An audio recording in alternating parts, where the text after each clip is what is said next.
So step one of this trick is to bend at your knees. This is the same first step as every other trick I've ever learned in longboarding, and the reasons for its significance are twofold. First reason being, if you don't bend your knees, it's very hard to get any pop on the board. Second reason is if you roll into a trick stiff-legged, you increase the chance of injury. So just remember to bend those knees as you're rolling into the Tigerclaw.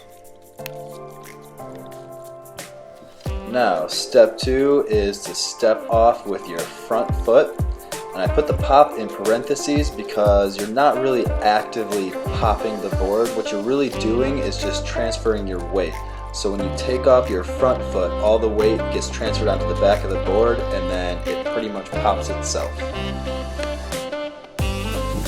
Okay, so now that you've conquered step two, we're on to step three.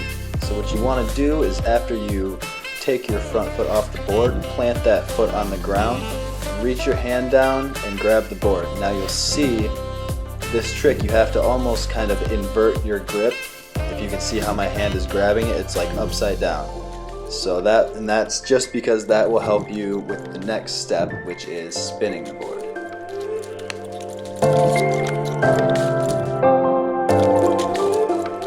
Now, step five is arguably the most important step in this trick, and it is to spin the board.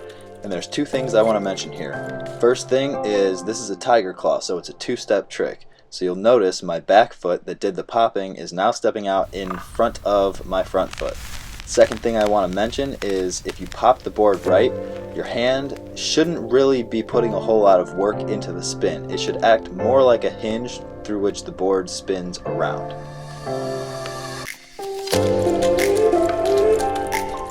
Step 6 is going to be sort of subjective. Some people do this differently. Personally, I like to jump really high and then place the board under my feet sort of like a caveman. I know others will spin the board, drop it on the ground, and then sort of just jump on top of the board. Either way works just as well.